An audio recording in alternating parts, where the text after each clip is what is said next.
Transformer হলো বিদ্যুতের জীবনরেখা।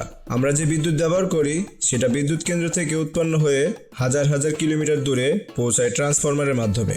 এমন বড় ট্রান্সফরমার সাধারণত ব্যবহার করা হয় বিদ্যুৎ উৎপাদন কেন্দ্রে, জাতীয় গ্রিডে এবং বড় শিল্প কারখানায়। এগুলো ছাড়া আধুনিক সমাজ কল্পনাই করা যায় না।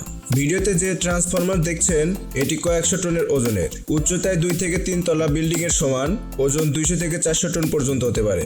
ভিতরে থাকে বিশাল কপার কয়েল আর আয়রন কোর। এই আকারের ট্রান্সফরমার তৈরি করতে সময় লাগে কয়েক মাস আর খরচ হয় কোটি কোটি টাকা। এত বড় ট্রান্সফরমার এক জায়গায় থেকে অন্য জায়গায় নিয়ে যাওয়া সত্যিই ভয়ঙ্কর চ্যালেঞ্জ। এই জন্য ব্যবহার করা হয় heavy duty multi axle trailer. এই ট্রেলারের প্রতিটি অংশে থাকে অনেকগুলো চাকা। ওজন সমানভাবে ভাগ করার জন্য শতাধিক চাকা ব্যবহার করা হয়। বিশেষ ধাতব তার বা স্টিল কেবল দিয়ে শক্ত করে বেঁধে রাখা হয়। রাস্তায় চলার সময় বিদ্যুতের তার, গাছপালা বা ব্রিজ পর্যন্ত সাময়িকভাবে সরাতে হয়। এমন পরিবহনে থাকে বিশেষ নিরাপত্তা ব্যবস্থা। সামনে আর পিছনে থাকে পুলিশের এসকর্ট।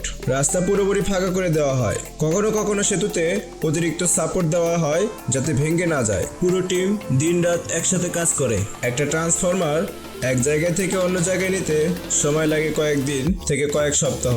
ভাবুন তো, এত ঝামেলা করে কেন এই ট্রান্সফরমার নিয়ে যাওয়া হয়? কারণ যদি এক জায়গায় এই ধরনের ট্রান্সফরমার নষ্ট হয়ে যায়, পুরো অঞ্চল অন্ধকারে ডুবে যাবে।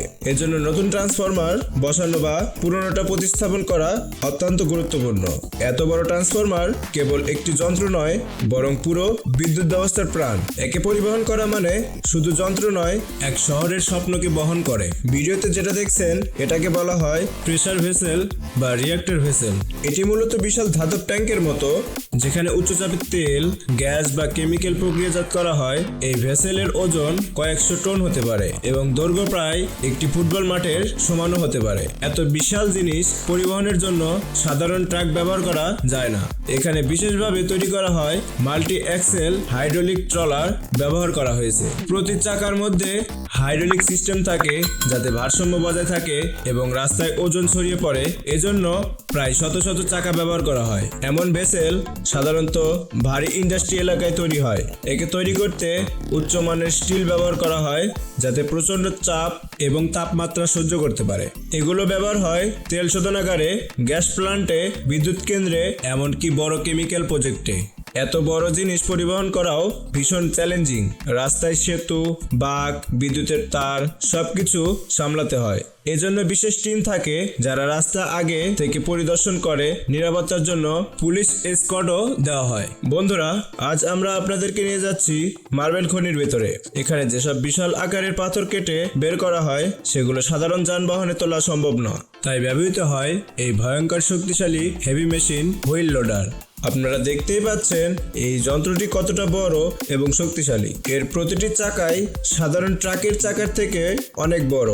চাকার ওপরে বিশেষভাবে লাগানো আছে স্টিল নেট, কারণ এই মার্বেলের ব্লকগুলো এতটাই ধারালো এবং ভারী যে সাধারণ রাবারের টায়ার মুহূর্তেই ফেটে যেতে পারে। মেশিনটির সামনে বিশাল লোহার হাত বা শাবল এর মতো অংশ রয়েছে, যেটি হাইড্রোলিক সিস্টেম দ্বারা নিয়ন্ত্রিত।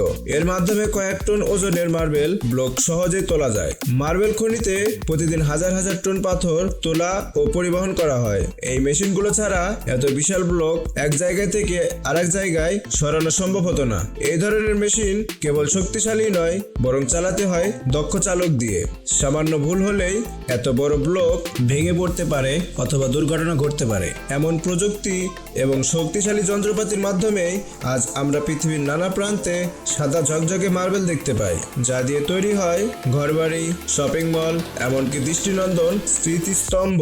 এখন আপনারা দেখবেন হ্যাপেন সিটি রিভার বাস। আপনি কি কখনো ভেবেছেন একটি বাস সোজা রাস্তায় চলতে চলতে হঠাৎ করে পানির ভেতরে নেমে যাবে এবং নৌকার মতো ভেসে চলতে শুরু করবে? অবিশ্বাস্য মনে হলেও জার্মানির হামবুর্গ শহরে চালু হয়েছে। হ্যাপেন সিটি রিভার বাস হলো একটি অ্যাম্ফিবিয়াস ভেহিকেল, মানে এটি একই সাথে বাস এবং নৌকার কাজ করতে পারে। প্রথম দেখায় এটি একটি সাধারণ সাধারণ শহর বাস, কিন্তু পানিতে নামার সাথে সাথেই এটি রূপ নেয় এক ভেসে চলা নৌযানে। এই যানবাহনকে বলা হয় অ্যাম্ফিবিয়াস ভেহিকেল, অর্থাৎ এমন এক প্রযুক্তির সৃষ্টি যা একসাথে ভূমি এবং জল দুই জায়গাতে চলতে পারে। শহরের ভেতরের রাস্তায় চলতে চলতে এটি সরাসরি জলের ভেতরে নেমে পড়ে, আর তখনই শুরু হয় অন্য রকমের এক ভ্রমণ। যাত্রীরা এই ভ্রমণের মাধ্যমে পায় দুই জগতের অভিজ্ঞতা, একদিকে শহরের ঐতিহাসিক স্থানগুলো ঘুরে দেখা, আর একদিকে পানির উপরে ভেসে চলা এক অনন্য সফর। এটি কেবল একটি পরিবহন নয়, বরং একটি অভিজ্ঞতা। হ্যাপেন সিটি রিভার বাস মূলত পর্যটকদের জন্য তৈরি করা হয়েছে, যাতে তারা একই সফরে শহরের রাস্তা ও নদী দুটোই উপভোগ করতে পারে। যাত্রীরা বাসে বসে বসেই পানির উপরে ভেসে চলার এক ভিন্ন রকম অনুভূতি পান, যা সাধারণ কোনো নৌকা ভ্রমণে পাওয়া সম্ভব নয়। এটি আধুনিক প্রযুক্তিতে বানানো, যেখানে নিরাপত্তা আর আরামের বিষয়টি সর্বোচ্চ গুরুত্ব পেয়েছে। বাসে চড়ে পানিতে ভ্রমণ শুনতে হয়তো সিনেমার গল্প মনে হয়, কিন্তু জার্মানির হামবুর্গে সেটি আজ বাস্তব। স্নো গ্রুমার বা বরফ সমতল করার মেশিন। ক্যামেরার চোখে ধরা পড়ে বরফে ঢাকা এক বিস্তীর্ণ এলাকা, চারপাশে সাদা বরফের চাদর, দূরে লম্বা লম্বা গাছ দাঁড়িয়ে আছে, যেন শীতের এক অনন্য সৌন্দর্যকে ফুটিয়ে তুলেছে। প্রকৃতির এই সাদা রাজ্য মানুষের জীবনযাত্রা ও ভ্রমণকে সহজ করতে কাজ করছে এই শক্তিশালী স্নো গ্রুমার বা বরফ সমতল করার মেশিন। চাকার পরিবর্তে চওড়া ট্র্যাক ব্যবহার করে এই বিশাল মেশিন ধীরে ধীরে এগিয়ে চলছে। সামনে বড় ব্লেড বরফ ঠেলে সমান করছে, আর পেছনে থাকা রোলারের সাহায্যে বরফকে মসৃণ করে যাচ্ছে।